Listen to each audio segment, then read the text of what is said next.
right, folks. Well, thank you. I think we'll go ahead and get started. And for anyone who joins in, they'll catch up. So thank you for joining us for the International Relations Council's International Career Series today. My name is Natalie Friend, and I'm the spring intern with the IRC and their global education team. For those unfamiliar, the IRC is a nonpartisan, apolitical organization that provides a platform for greater understanding of international topics and how they intersect within the Kansas City community. With the permission of all of our participants today, we will be recording the event and broadcasting it live on Facebook. If you do not want to be featured in the recording, please feel free to mute your mic or to turn off your camera. Now, so today we're pleased to welcome Holly Nielsen. In addition to serving as Vice President of the IRC Board of Directors, Holly spent over 20 years living and working overseas in Russia, where she has also served as Board Chair of the United Way in Moscow. It is safe to say that Holly has fully engaged in the international experience, and we thank you, Holly, so much for giving some of your time today. For this event, feel free to pose your questions through the chat at the bottom of the screen, through the submit a question feature, and our host will do the best to get to your question. You can also feel free to turn off your mic as well when there's appropriate time to do that. In the sidebar, there will also be a link to the IRC website if you're interested in joining as a member or receiving our email newsletter. So thank you, and please welcome Holly. Thank you, Natalie, and everyone, happy May Day.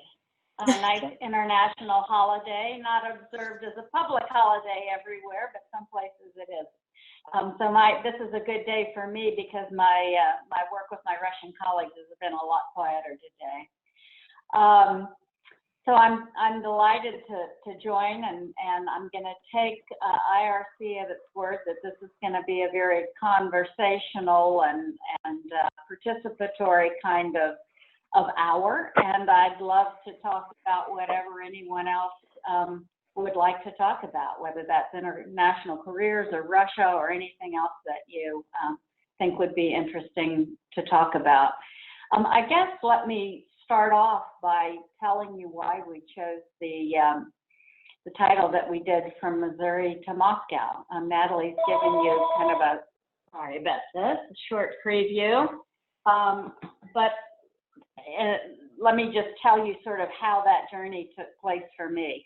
I feel like I've been very lucky timing-wise, and the timing for me the last 30 years has been a lot of serendipity, but I think sometimes you create your own serendipity when you're open to it. So I grew up in north central Missouri in a very small town with a lot of farming, and had the good fortune, though, to have grandparents in St. Joseph who were immigrants, and they were with me until I was about 15 years old. So although I was in a tiny town in the middle of Missouri, it was clear to me that there was a much bigger world out there, and I was intrigued by it. And they lived in a neighborhood that had Polish immigrants and Swedish immigrants and Danish immigrants, and a very multilingual kind of neighborhood. So I think that sort of spurred the interest. And I always thought I'd like to both travel but also live somewhere else other than the U.S. as my life took me different places. So in college, I studied international affairs, like several of you I know have. Took a language, and at that point in the mid-'70s, Russian language was very popular, so I did that.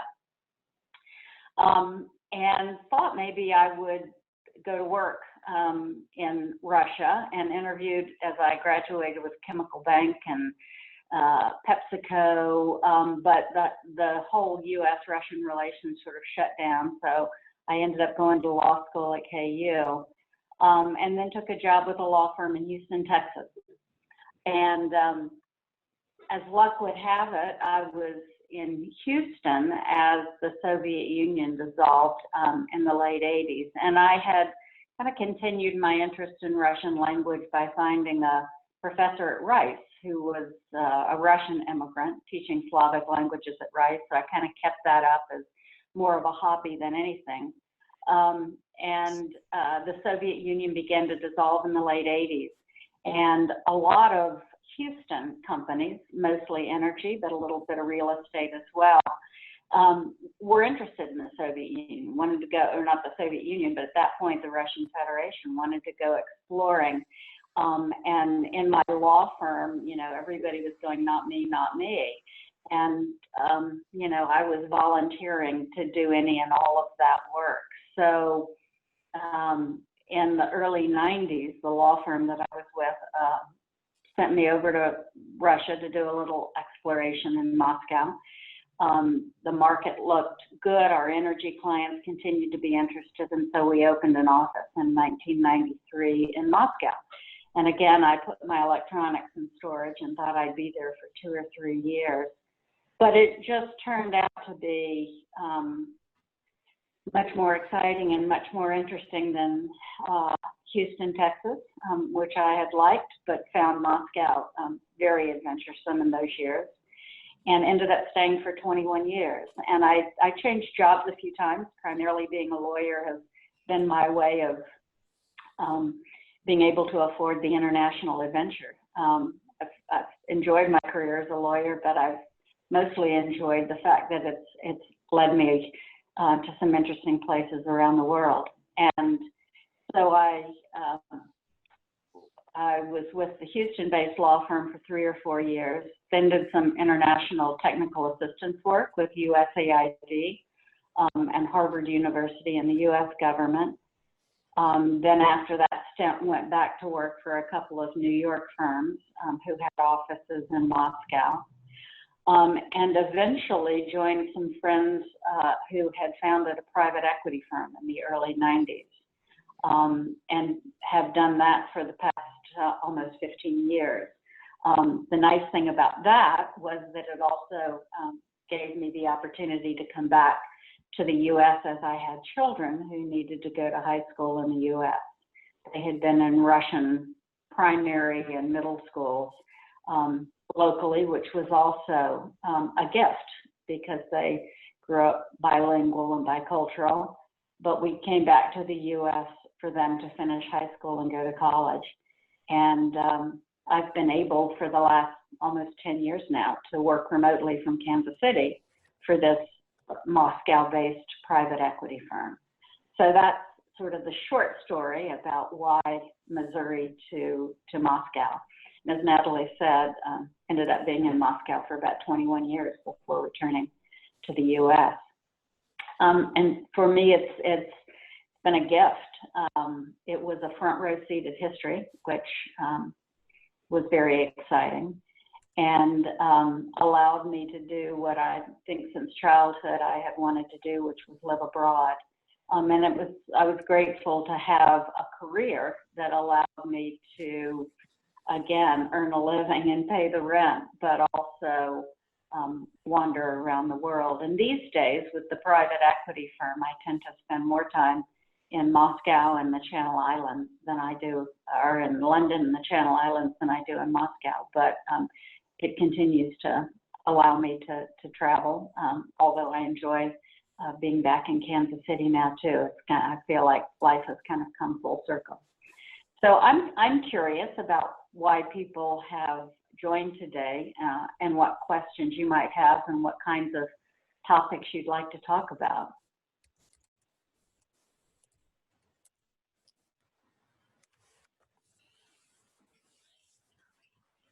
It looks like we've got something in the chat here from Cassandra. She says she's a Russian major who would like to work in Russia at some point, and the language is pretty difficult. She has a question for you, actually. At what point do you think you started to feel comfortable speaking Russian, and what level of Russian would you say is necessary to work efficiently? You know, that's an interesting question because I think there are lots of different ways to find your path abroad. And I would, I guess I call myself fluent. It is a difficult language. I started it in college, which is not an ideal time to start learning a language, but and I did it more as a hobby than anything for a long time. Living and working there, obviously, for 21 years, it got much better. And I call myself fluent, but honestly, I prefer the word proficient even more, I think, because I can sit in a meeting and understand what's going on. And that's very often the case with the small private equity firm that I worked with the last 15 years. It's, I would say, 85 to 90% of my colleagues are Russian or Georgian or Kazakh or Ukrainian, but Russian speaking. And then there are a few of us, mostly Midwesterners and one Bostonian, who are part of the firm. And so often our meetings in the office are in Russian, and I can sit in a meeting and understand it and I can participate, but I would never lead the meeting. And I lived in the center of Moscow. My children went to Russian schools. They took Russian skating lessons. I don't feel like I missed out on anything, but you know, my children would often sort of laugh at me and tell me not to say something or to say something a different way. So it clearly was an American speaking Russian. And I can read in Russian and I can comment on documents and things that other lawyers have drafted, but I would never draft myself in Russian. So in that way, you know, I can live life and work fully, but there are limitations. And so I prefer to call my language proficient. And what I have found working around the world is that we're also very lucky as English speakers, because that's a common language around the world. And very often, especially in a business environment, if non-American, non-English speaking people learn a language, it's very often English. And so even for those 21 years in Moscow, because I was in law offices or business offices, investment management offices, banks, finance firms, I was lucky in the sense that they were all bilingual.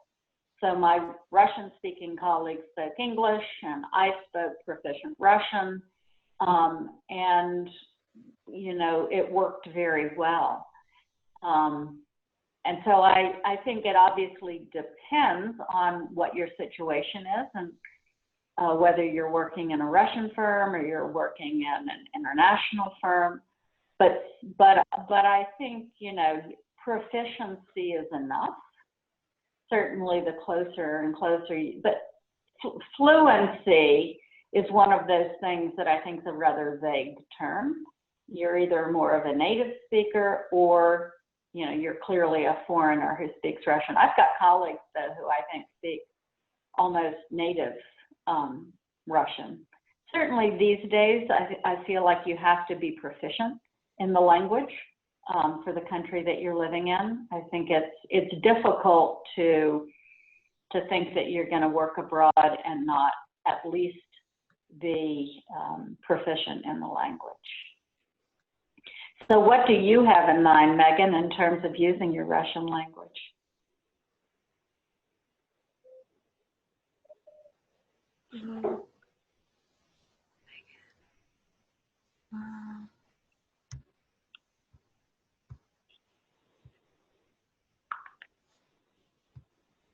I'm seeing if I can read the, oh, I'm sorry, it was Cassandra, it wasn't Megan, that Cassandra that said she was a Russian major. Are you a Russian major in Kansas City?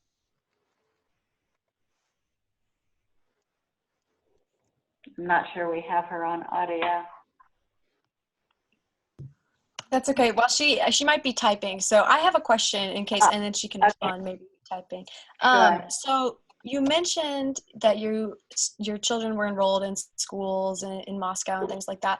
Did you notice a lot of like lifestyle differences between here, Missouri, and in Russia? Did you have trouble adjusting to sort of cultural or you know, business culture, or was it really basically the same? Like what was that experience acclimating to the different cultures for you?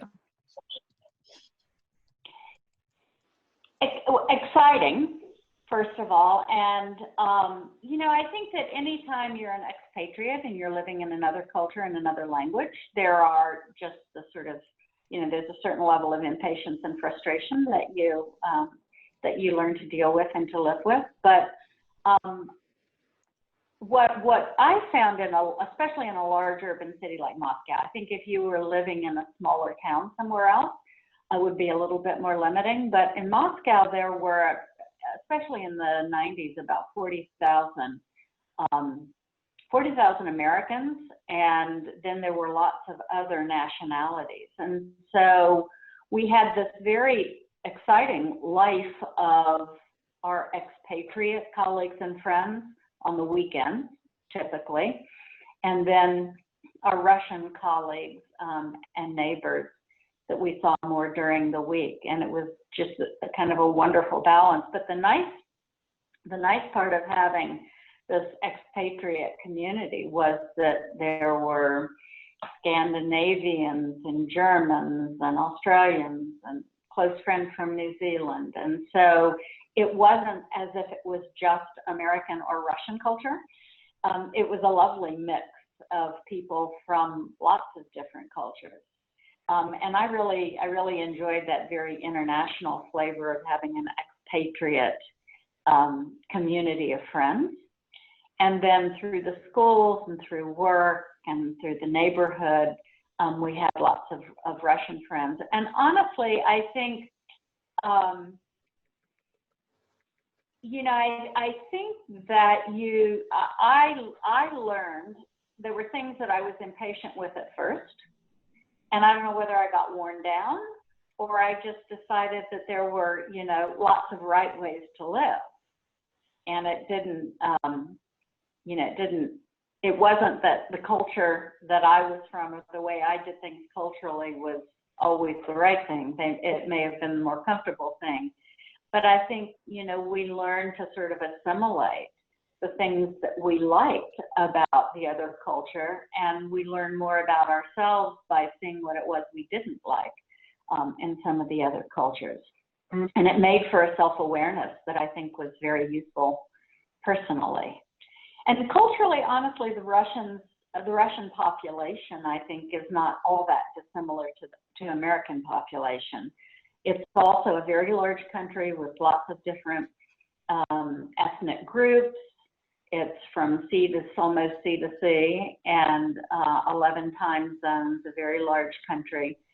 And I found that, like Americans, there was sort of this mentality about how do I get it done?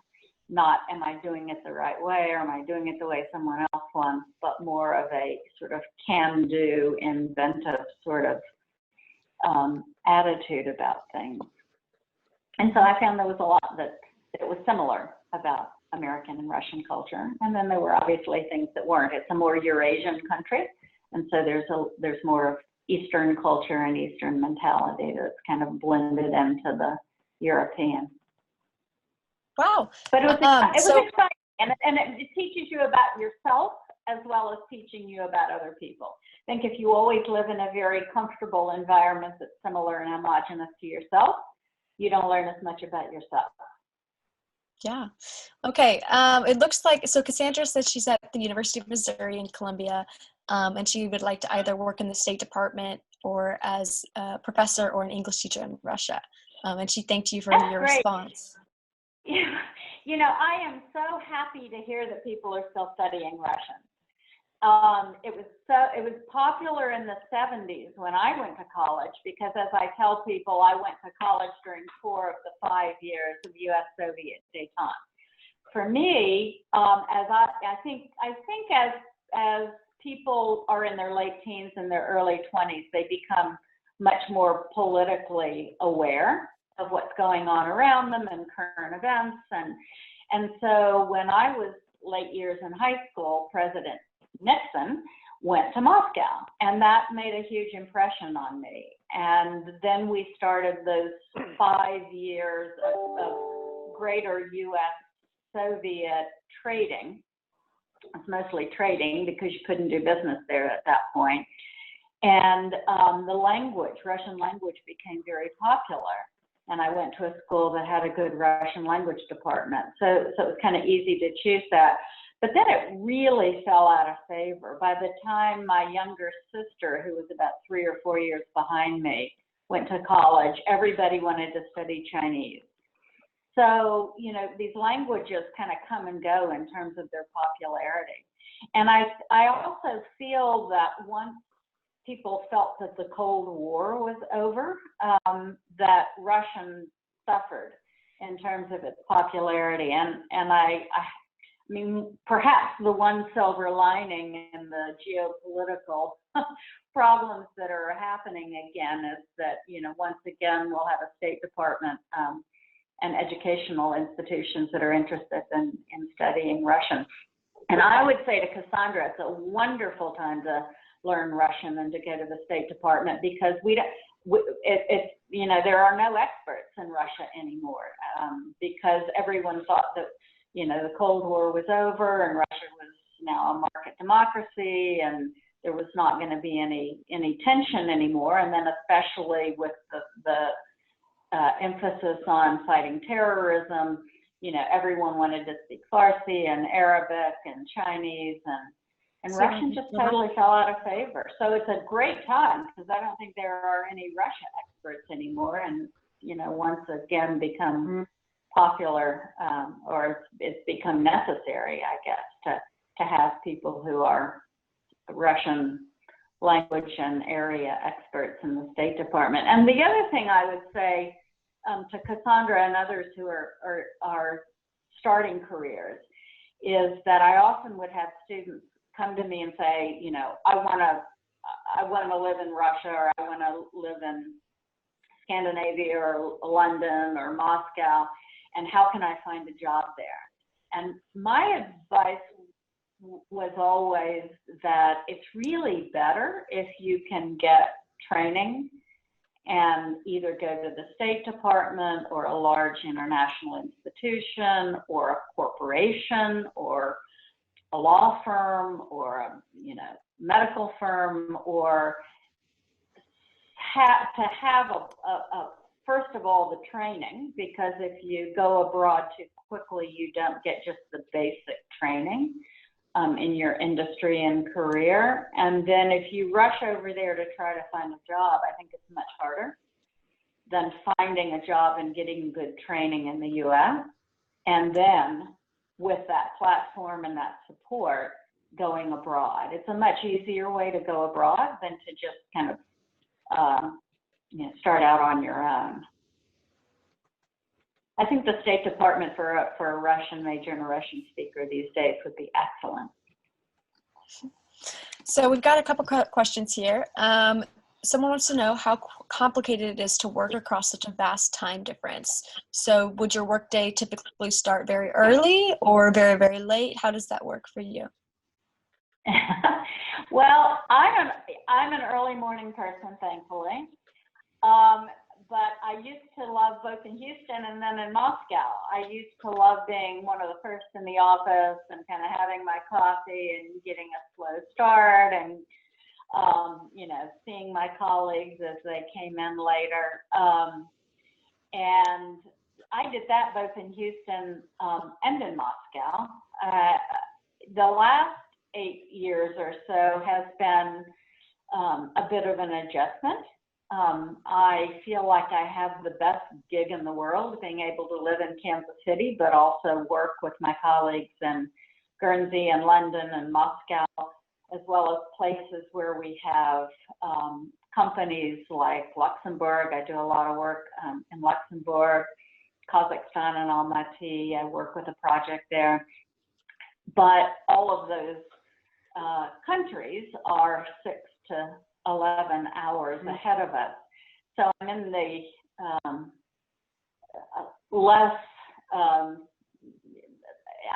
what I end up doing now is getting up about 5 o'clock. And instead of having a nice slow start with my coffee, it ends up being triage for the first hour to figure out what I have to get back to right away and what I can kind of come back to later in the day.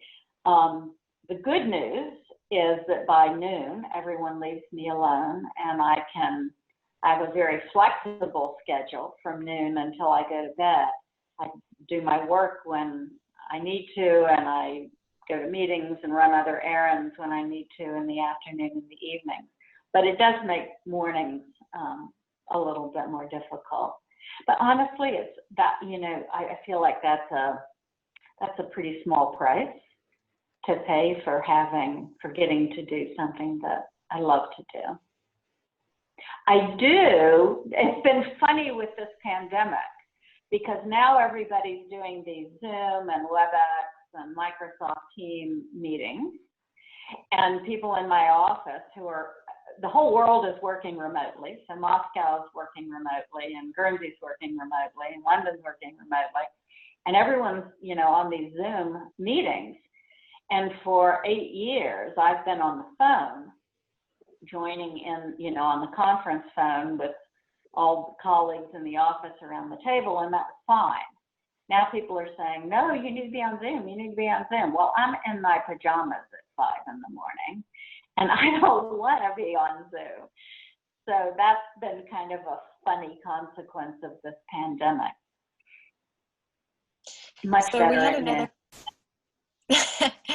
So we had another question. You mentioned briefly kind of how politics has impacted, people's interest in Russian language, that kind of thing. And I think it's Michael Wood wants to know what the changing political environment, so from the Glasnost era to the Putin era, has kind of been like to work in. How has that been to sort of live through history? It has been fascinating. And it has been very changeable. When and this is a topic Mike and I talked about before, and that, we could spend days talking about. And again, I think the thing that I have been most grateful for was what I call a front row seat at history. Because Russia and how it's evolved has been extremely volatile and fascinating. And when I got there in the 90s, there was a very naive, I would say, pro-Americanism. And but there were two things. There was a pro-Americanism, and I think people were excited about democracy. They looked to the U.S. as a model, and they thought everything in the U.S. was fabulous. And they loved Americans, and they wanted to get to know you. And at the same time, of course, because it was such upheaval, it was a very scary time for the Russians, wondering how they would survive. But to be an American in Moscow in the early 90s was quite a privileged place to be. And, I think things then began to kind of get very realistic through the late 90s and the early 2000s, and the Russians learned more, and they realized they were going to survive. And they also realized that some of the promises that had been made to them, both by the U.S. and by international organizations like the IMF, had not been perfect. And in some cases were in good faith, and in some cases weren't in such good faith. And they became then what I guess I would call realistic, rather than sort of naively pro-American. Realistic, but not anti-American. And they realized that they could figure it out in their own way and in their own time. And that's kind of what began to happen. And unfortunately, I think in the last, 5 to 10 years, there's been a sense that, not anti-Americanism at all. I've never felt as if I've never felt threatened or insecure in Moscow, but I do think that there's a sense that maybe the Europeans and the Russians not know better, but I think there's been a sense that they've been let down by the United States, and that maybe the United States, wasn't as supportive of Russia and its development as we said we were. And I think the Russians have grown more confident. It's now been almost 30 years since they moved to a market system and a democratic system. It's very much managed democracy rather than sort of free-flowing democracy. But it's been interesting in those years to see how the attitudes have changed. And I think there's, these days with the antagonism that there is, I think there's plenty of guilt to blame to go around. I think that we haven't been America hasn't been as supportive of Russia and its development as it promised and as it should have been. And by the same token, the Russians have been trying to gain advantages for themselves as well. And I guess that's to be expected and to be predicted. There's no anti-Americanism, and I still enjoy going to Moscow, and I don't feel insecure doing that. But it's definitely evolved and changed over the past 30 years.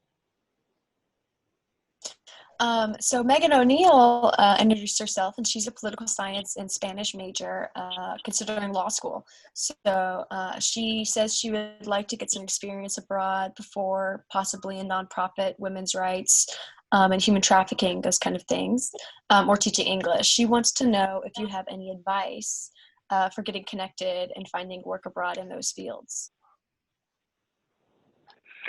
Nonprofits is not my industry, so I may not be as well connected or have as much experience in terms of the nonprofits. But like the state, I do think there are a number of international organizations, both public international organizations, places like the UN, our own State Department perhaps, who have programs. The one thing about the State Department is people think it's all, diplomats, and yet our State Department has lots of different kinds of departments.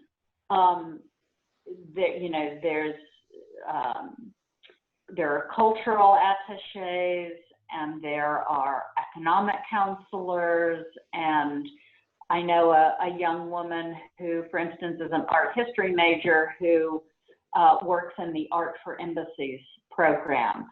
So I wouldn't discount that there are programs through our own State Department that deal with things like sex trafficking and crimes of that nature.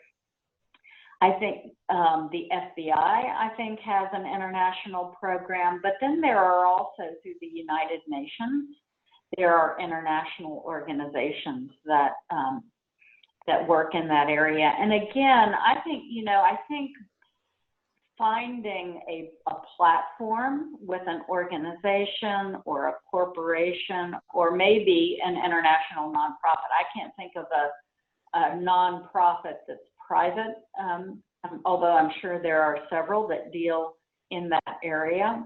But I think networking and starting with things like the State Department and international organizations is probably the best way to kind of navigate and figure out what's available. Matthew, do you have any ideas about nonprofits that work in that area? There are a few I can think of off the top of my head. I would need to get their names together. Megan, I would encourage you to reach out to us at the IRC and we can have a conversation about that. It looks like I have a daughter who works with a nonprofit in Portland, Oregon in that area, but it's all very local and it's very domestic. And they do lots of social programs for sex workers and for sex trafficked victims, but it's very domestic. So my knowledge of that industry internationally and the organizations that work in it are a little less, but I'm sure that Matthew and those in the office can help you find names. And then I would cast the net very widely and look at even public as well as private organizations that work in that area. I think it's an area that's getting a lot more attention, which also means funding, which is good. And I admire that that's an area you want to work in. And if I could just jump in very quickly, Holly, I think, if you look at Amnesty International, if you look at Human Rights Watch, they will probably be able to point you to other organizations. I would check out their websites. There's also, and I don't know if people are familiar with it, there is essentially a job board or a career platform for international development called DevEx, DEVEX, and they would have, they would highlight, I think, some organizations that work at least in neighboring spaces to what you're talking about. Yeah, it's always more comfortable to be abroad with a support organization behind you. I think it is than to try to go abroad by yourself. It looks like we have another question from Dave Saunders, who says, for being the moderator here. I'm not very good at reading these questions on the chat. That's all right. That's what I'm here for. So Dave Saunders would like to know, on the personal side, what does your family miss the most about living in Moscow? Or to put it another way, when you visit Moscow now, what are the things you absolutely love to do or see or have to eat since you're visiting? I don't think we missed much. I used to get lots of questions, especially in the 90s, but even through the 2000s. I would get questions about what food did I take in my suitcase to Moscow, and I would laugh and say, I didn't, but I took an empty suitcase to bring a whole lot home. In the very early 90s, we missed a lot because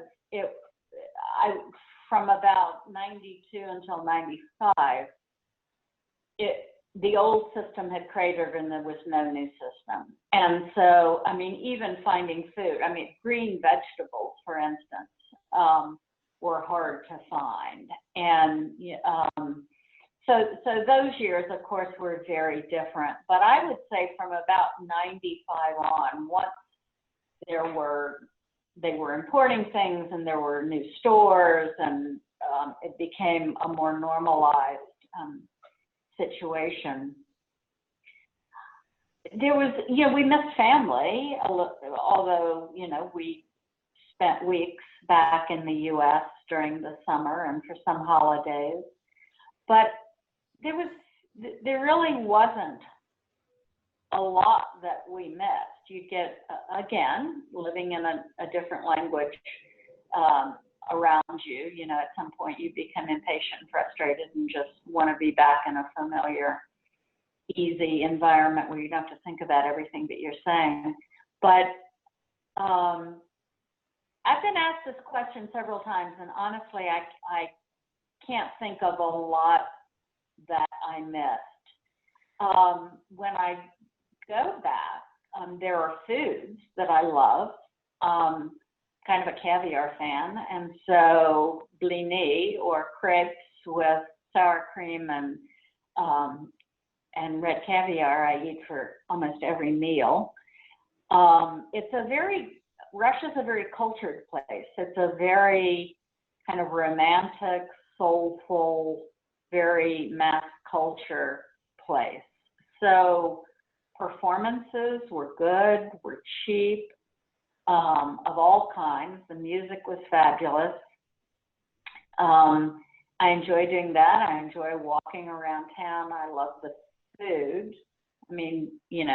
Basic Russian peasant food's not so exciting. It's potatoes, perhaps, but potatoes and meat. But there are lots of, again, like the blini and caviar food that's fabulous and kind of unique. One thing that I talk about with people a lot is the ethnic food that we would get in Moscow that you can't find in the U.S. at all.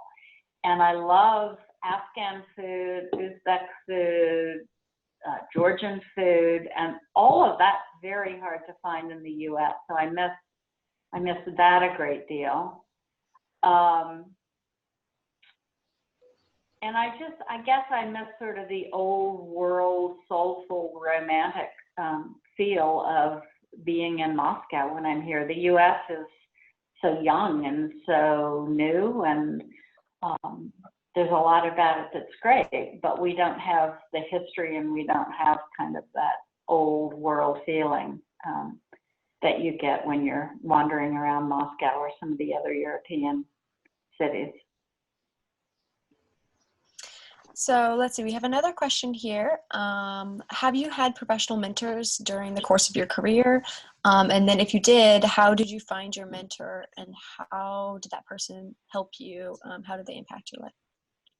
Absolutely, absolutely. And I will go back to something that I said at the beginning of our conversation. My mentors, because I'm a lawyer and because most of my career has been in law firms, I've always been lucky to have older lawyers, and when I was a young associate, partners, who were definitely mentors, trainers, good friends, and people who supported me and supported my career. And that's, I mean, I think that's one of the top 3 things that you need if you're a young professional. And that's why early in the conversation I said that when people say, students, law students, for instance, who I talk to a lot, will say to me, oh, I want to go to Moscow and find a job. And my advice is always, don't rush that, don't be impatient, because it's much better to go to work for a law firm that has international offices, or go to work for a corporation that has international offices, or go to work for the UN that has international offices. Find a larger platform and get good training and get good support and get grounded in whatever your career is going to be. And then move to the international offices, because it'll be a lot more comfortable, it'll be a lot better for your career in the long run to do that, and even to make lateral moves at some point. But my first advice to people is don't rush just because you think you want to live in Barcelona. Don't just rush to Barcelona and try to find a job. Try to figure out a strategy so that you can get grounded and mentored and trained in your career, and then find a way to get to Barcelona and do what it is that you love to do. But it requires a little bit of patience, but I think it's a better long-term strategy than just rushing to Paris because that's where you think you want to live, unless you're doing it for a year or 2, and those sorts of things are certainly valuable. But for the long term, 20, 30, 40-year career, I think it's better to take sort of the turtle approach. And mentors are so important. They also make life pleasant.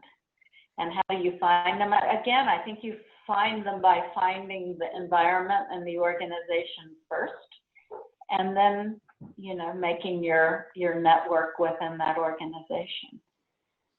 And I'm going to use Matthew as an example again. I hope you don't mind, Matthew, but you're in a tiny organization, and yet I hope within the nonprofit community in Kansas City, within your own board of directors, and then within our World Affairs Council community, you find mentors. So you can do it in a small organization by finding that orbit around you, or you can do it in a larger organization by having the structure of that larger organization. But it's very isolating and scary to feel like you're on your own without some mentors. So to play off that question then, I have a question for you. So now that you're obviously so established in your career, have you had younger professionals approaching you as a mentor? And I guess what what faux pas have you seen, or maybe, you know, this is how you should approach someone, or this is how you shouldn't, you know, in your own experience, would you say?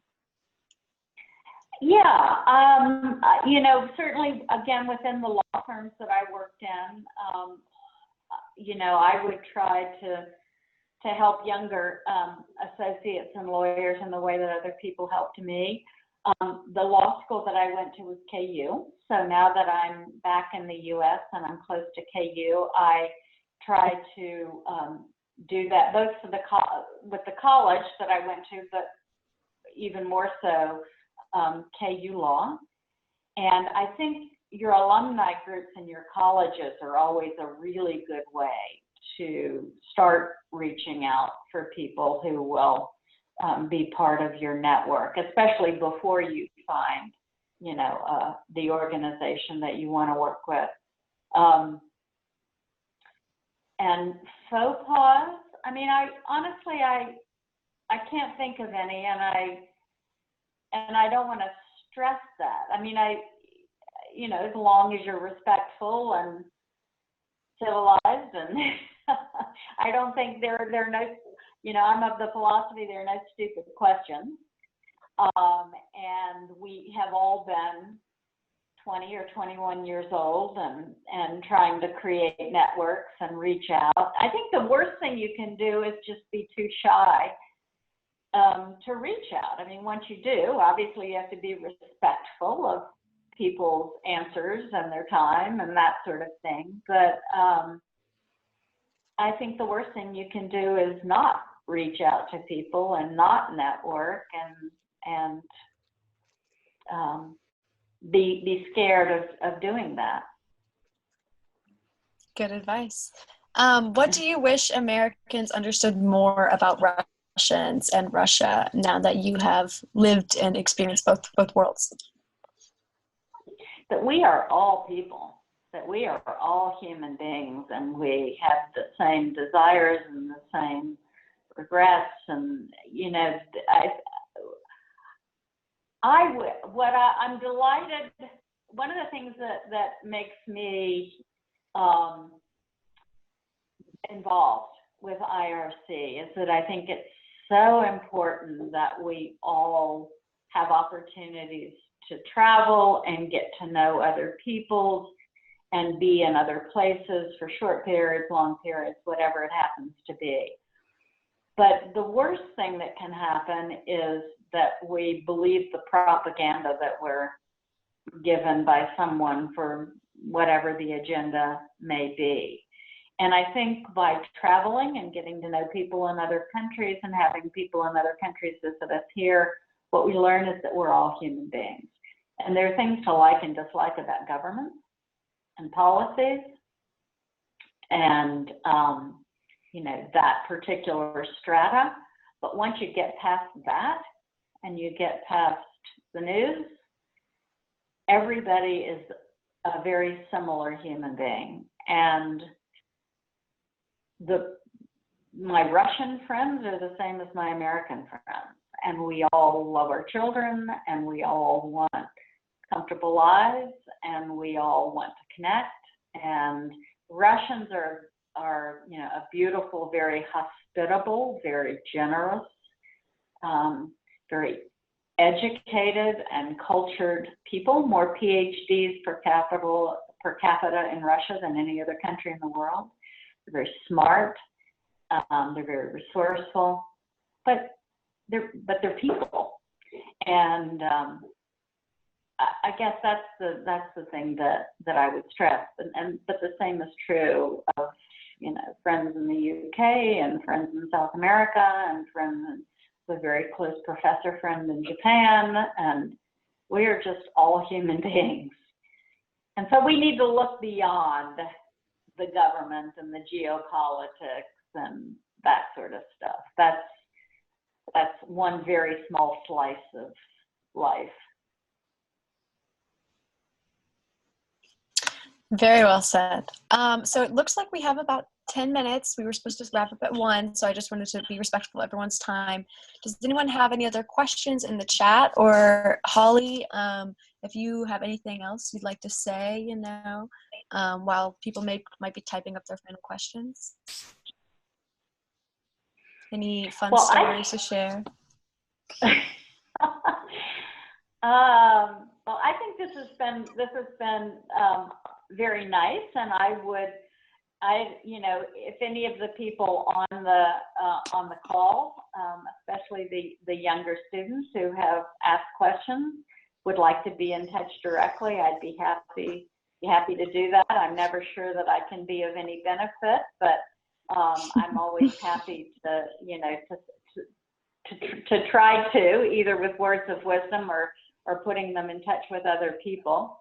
I would encourage everyone who hasn't yet to join IRC, because I think that this kind of group and network, if you're interested in an international career, is a good way to kind of start that network and go to events and find people who have had experiences and time in other parts of the world.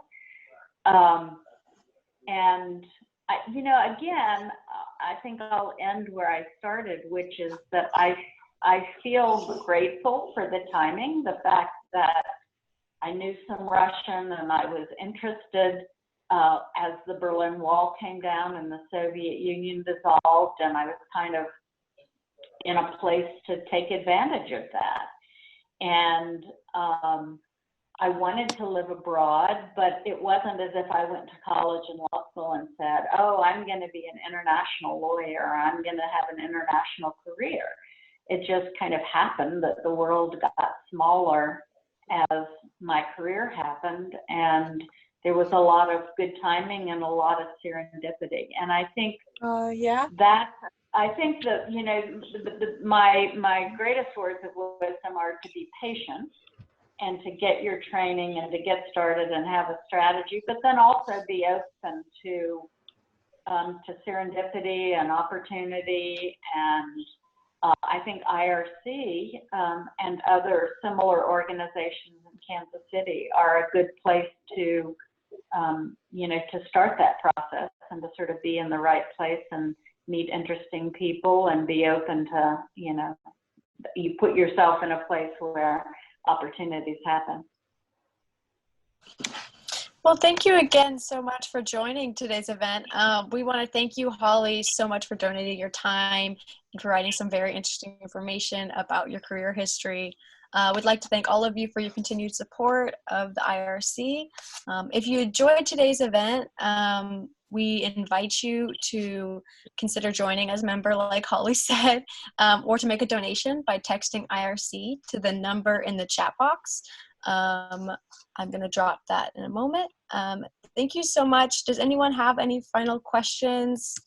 Let's see. Natalie, thank you again for being such a good moderator. Thank you. Thank you. You did all the work. Megan looks like she says that your advice about building a platform was really, really helpful. And she's just been struggling a bit with where she wants to be in a couple years. And it gave her some clarity on the reality of going abroad immediately or going to law school. So she thanks you. Good luck to you. And again, happy May Day. Everyone enjoy this very warm, nice weekend. Well, thank you again so much to everyone. We want to be respectful of your time, so we'll probably go ahead and wrap this up. But thank you, Holly, once again. Thank you. Yeah, thank you, Holly. Thank you all for coming. Yeah.